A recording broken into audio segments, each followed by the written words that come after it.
Welcome back to the most accurate podcast here at 4 for 4 Football. As always, I'm your host, John Daigle, and joined today a very special guest, not only friend in life, not only a dog father, an actual father, husband to a TikTok entrepreneur, but I think most people know him best as ESPN's own Field Yates. Field, how are you doing, buddy? I'm doing great. Last time I saw you was about a little over a month ago, I guess now, in Indianapolis. A very brief encounter, unfortunately. And one of those encounters where you could have said anything about me. You could have told me that I was your least favorite human on earth. And I would have no idea because the bar that we were in was extremely loud. And I don't remember a single conversation I had, not because I had too many beers, but because I couldn't hear a darn thing.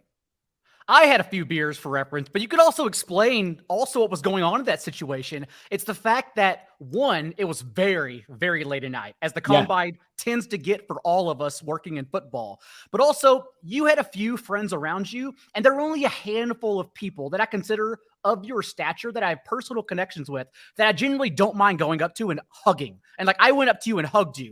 I was like, buddy, like, how's it going? Highlight. But also, it's so loud. There's so many people around the great Field Yates that I should have stopped to talk to you more, but admittedly, I did not. And I even messaged you, as we know, embarrassingly the next morning saying, hey, like, I should have said more to you since we're actually friends. So I apologize about that. I already messaged you and told you I'll make it up to you, and I'll definitely come out to a brewery in the Northeast area this summer so we can sit down together.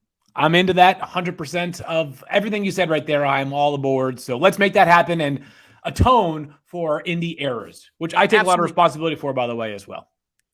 Absolutely. We will make up for it this summer. But right now, there's a lot happening in this NFL draft, and that's why you're here today. And normally, I wouldn't mind jumping around night one, but honestly, the first 5 picks need to be discussed in chronological order because everything is on the table. And that begins with your thoughts on the Texans and the number 1 overall pick, since we know going back just a couple months ago, C.J. Stroud was the heavy favorite universally at every sports book you looked at. And now, given recent news from your colleagues, Adam Schefter, Todd McShay, also at every sports book, Bryce Young suddenly minus 300 at so many spots. So what are you hearing at the number 1 overall pick with the Panthers?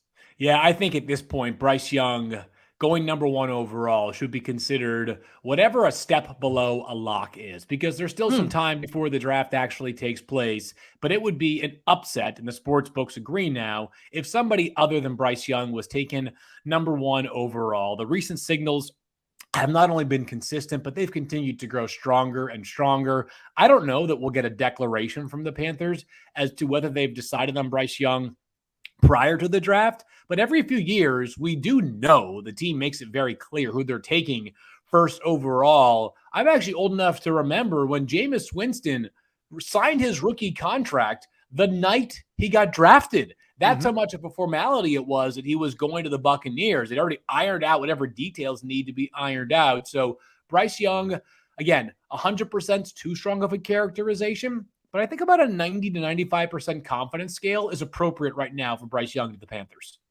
And for everyone listening, recall that last year, Walker did not become the heavy favorite as the number 1 overall pick until 48 hours prior. Yeah, so it was lots such of a weird draft last year. Yeah, it really was. Yeah, this one, I think anytime there's a quarterback and anytime there's a trade up, when the team who makes that move is doing so with obvious intentions, I think we can kind of get our finger on the pulse a bit more for pick number 1. And that's what makes number 2 so interesting with the Texans because, and I want to hear your thoughts on both scenarios, because if Bryce Young does happen to go number 1, I do think Nick Caserio and the Houston organization are somewhat locked in their ways. And as it's being reported right now, are undecided what to do at number 2 if Young goes number 1. And so what do you think happens at number 2 if Bryce does go 1? And then do you think it's a lock that they take Bryce Young if he falls to number 2? That part I think is easy. If he falls to number 2, I think Bryce Young becomes a Houston Texan. So I'll get that out of the way. If that happens, I think it's basically a done deal. If Bryce Young goes to Carolina, though, it gets really interesting. Not just because of the evaluation of C.J. Stroud, which I think everybody agrees that if Bryce Young were 3 inches and 25 pounds heavier, we would have no debate. He'd be the easy number 1 pick, and it would be, I don't know how the rhetoric would change, but it would be even more universal in its praise for Bryce Young.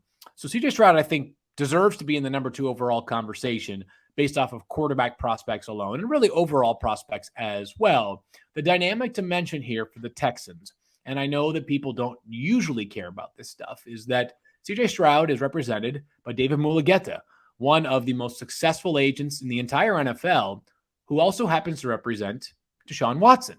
Of course, relations between Mulugheta and Watson and the Texans became frosty at the end of his time, meaning Watson's time in Houston. And I understand they're going to eventually have to deal with more clients from David Mulugheta. He's got a long list of clients and a lot of really good players, but with a second quarterback, the quarterback to basically succeed Deshaun Watson, because since Deshaun was traded, it's been Davis Mills and kind of a rotation of other insignificant options. This would be that'd be a fascinating dynamic. And I'm not saying you can make your decision exclusively based off of who the player is represented by, but I will mention that it has been mentioned to me several times that is a dynamic that is at least worth considering in this number 2 overall pick. So if it's not Bryce Young because he's gone, I think trading down's in play. I think taking a quarterback is in play. I think taking a defensive player is in play as well. I think the most likely defensive player would be Will Anderson from Alabama. Speaking of trading down, that's my lean right now with the Cardinals at number 3. And yes, if they don't have a good offer on the table come draft night, perhaps they stick around. Monty Osenford, of course, spent 15 years with the Patriots across their scouting department, even as a director of scouting personnel at one point. So maybe they lean on secondary, on prioritizing defensive players, especially given that they now have Jonathan Gannon, a defensive-minded coach, under place. But what are you hearing around trade scenarios with the number 3 pick right now?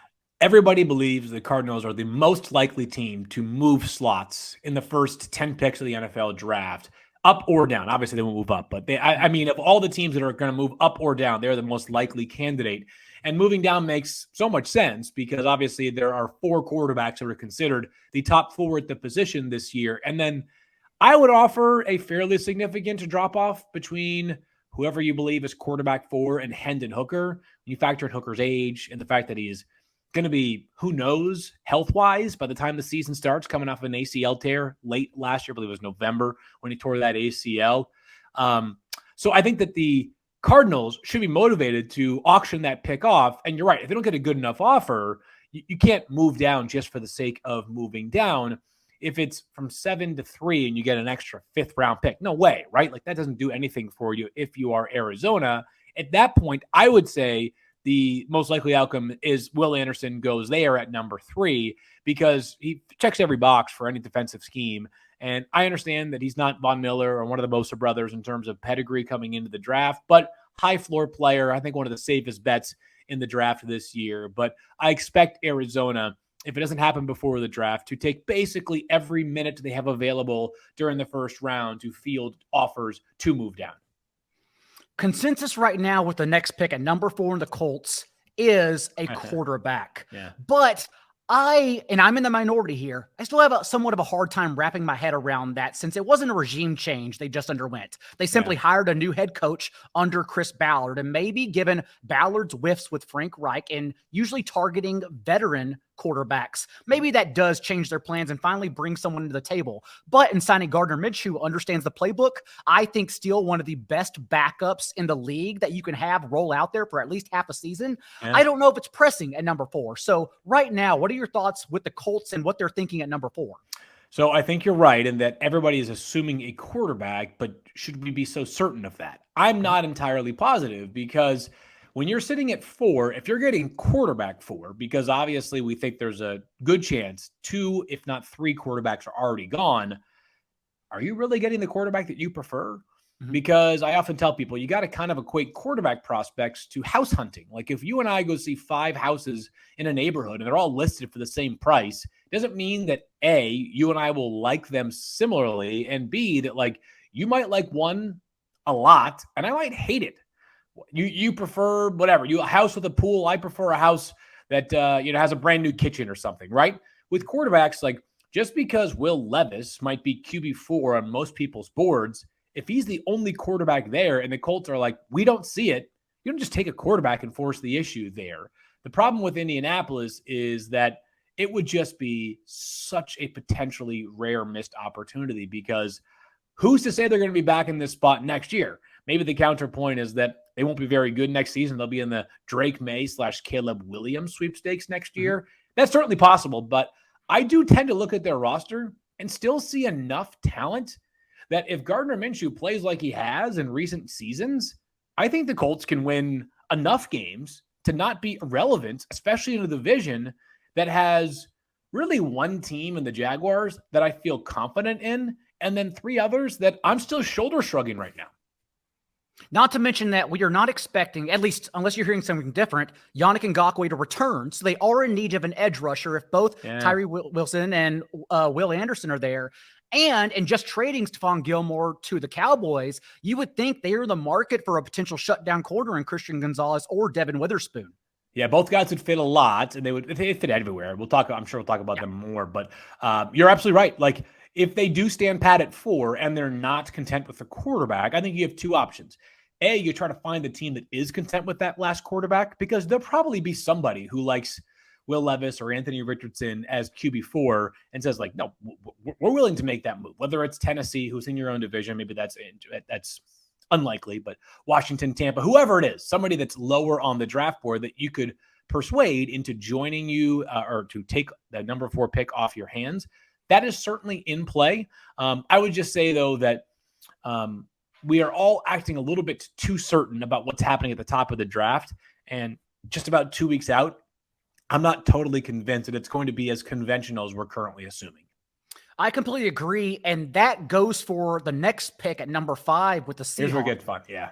Who I think they remind me of a poor man's Eagles roster, and that really, sure, they can add depth, but they don't need to fill much holes despite having, because they so far have won the Russell Wilson trade, 5 picks in the top 83. Yeah. And so I'm curious on your thoughts on what they are considering at number 5. This feels like the Jalen Carter spot to me. This is a team that has a head coach and a GM that have so much cachet, right? And if you're a new GM or a GM on the hot seat, I don't know that you can swing as boldly as Jalen Carter is a swing right now, given some of the off-field and other concerns that have surrounded him during the pre-draft process. But if you're Seattle, you've got a head coach and GM who are going nowhere, and a team that just made the playoffs and should be better this upcoming year and has other draft picks that they can utilize to address any other needs they might have. You have the chance to maybe land the guy that's the best player in the draft. And Seattle's been unafraid to do things like this in the past. I know people will point to Malik McDowell in the second round a handful of years ago out of Michigan State that was an absolute waste of a pick. But they have also gone down less conventional roads than people expect and had great success. And I'm not just talking about players in the 5th round like Richard Sherman or players late in the draft, right? Like even, and this seems crazy now, when Bobby Wagner was drafted in the 2nd round out of Utah State, people were like, why on earth would the Seahawks use a 2nd round pick on Bobby Wagner? And they've always kind of marched to the beat of their own drum in the draft. And I think as a result of that, it wouldn't surprise me if Jalen Carter is the 5th overall pick to the Seahawks. The Lions made the most recent news in trading Jeffrey Okudah, the former number 3 overall pick in the 2020 draft, to the Falcons for just a 5th round selection. And previously, before that, I had the Lions selecting an edge rusher, one of the better players, falling to them at number 6 overall. But now, in dealing with that, even though they spent $29.5 million guaranteed this offseason in cornerbacks, I'm thinking it's suddenly a secondary, a cornerback player in particular. Do you agree with that at number 6, knowing that, of course, they can also maybe fill that role at number 18 too? Devin Witherspoon feels like he was built in Dan Campbell's personal lab, because not only does he fit a massive need, and I would always remind people, and I know this is somewhat intuitive, but I think people maybe forget it every year for one reason or another. The draft's not just about filling your needs for now. It's about filling your needs for the future too. And Emmanuel Mosley, who I really like, by the way, out of San Francisco, signed a 1-year deal with Detroit. It's a 1-year deal. A year from now, he could be elsewhere. If he plays well, he could cash himself out and go hit free agency again. But Witherspoon, who is the toughest corner, he reminds me, and I hate pro comparisons for the most part, but his edge is like Cortland Finnegan, who's kind of a throwback player for those who are less familiar. He was as surly of a cornerback as we saw in the NFL. He played most notably for the Titans and like literally went fisticuffs with Andre Johnson. Was it like 2000?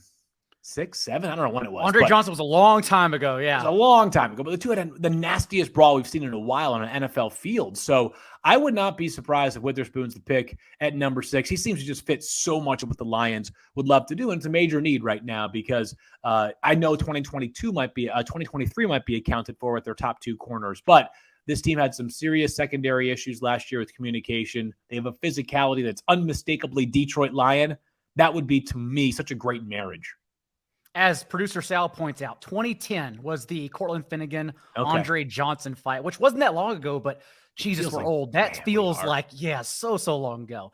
I want to jump now to the mid-round selections, and I think the Titans are really interesting. Your colleague, Kuiper, did most recently mock them moving up for Will Levis from number 11 overall. We also know Mike Vrabel attended Tennessee's pro day and was personally coaching and giving technique tips to Darnell Wright, who the Titans, of course, have a pressing need at left tackle after releasing Taylor Lewan. But also, Wright is getting steamed up these draft boards because at 6'5", 333, he showed at his pro day a 97th percentile speed score. Just an absolute Mekhi Becton-like freak. So your thoughts on what the Titans are thinking right now? They are one of, I would actually make the case that they are the most interesting team in this year's offseason. And here's the reason why. What are they? Right? They have too many pieces in place right now to figure that they're going to be terrible next year, right? Like Ryan Tannehill, whatever you think of him. He's not largest cap hit in the league still. That always weighs on my mind. Yeah, it's crazy, right? $36.6 million for Tannehill. He's helped them win a lot of games, as has Derrick Henry.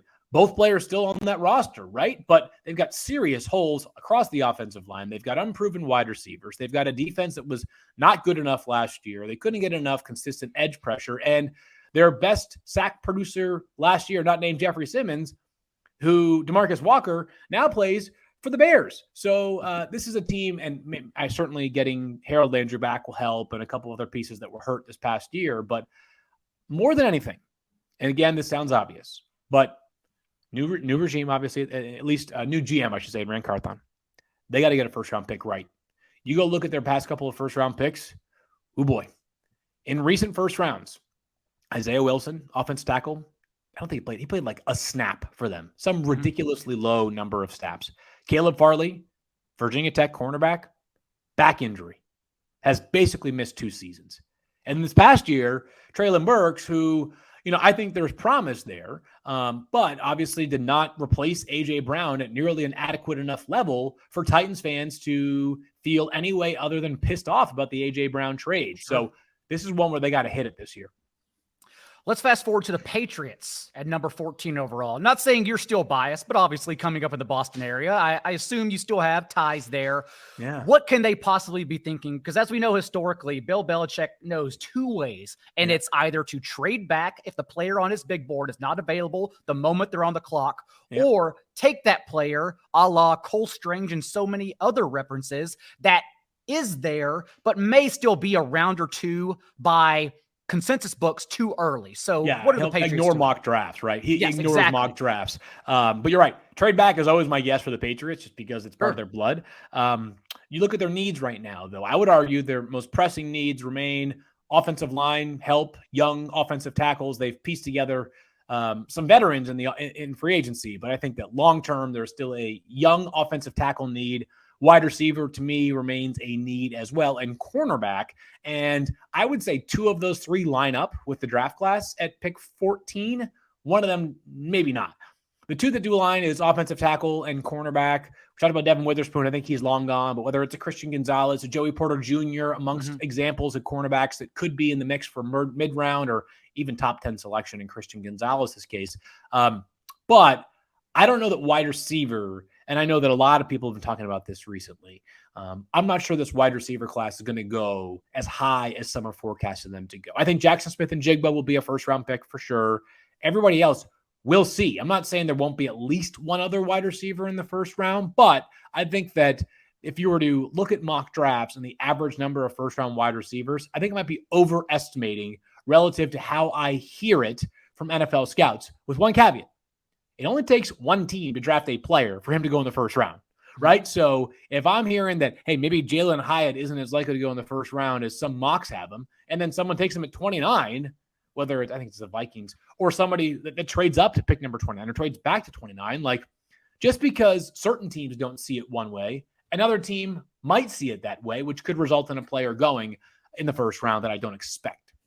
So you're thinking number 14 maybe too early for the Patriots, although they need receiver to pull the trigger there. If Jackson Smith and Jigba is there, certainly would be compelling, but I think the offensive tackle class lines up well at 14. I think the cornerback class could wind up at number 4 or could align well at 14 as well. And finally, since you are the host of the Fantasy Focused podcast with Mike Clay, Stephania Bell, Daniel Dopp, and of course, Liz Loza, it only makes sense we leave everyone with a fantasy nugget. So your landing spot for the one and only Bijan Robinson. So, Mike, the problem with every Bijan Robinson landing spot that I have contemplated is that there's already somebody there, right? Like almost every team is pretty well set at running back, and the teams that I don't think are particularly well set at running back, like are way too far down the board to consider Bijan Robinson. Like, you know, if he went to the Chiefs, which I know Isaiah Pacheco played great last year, it would be literally, it would break the internet, right? But they're not, he's not going to last that long, and the Chiefs probably won't use another first round pick on a running back. So as we evaluate, I think players or teams that I think are maybe more likely, the one that I can't get out of my craw, and maybe this is blasphemous because they did find a reasonable rookie runner.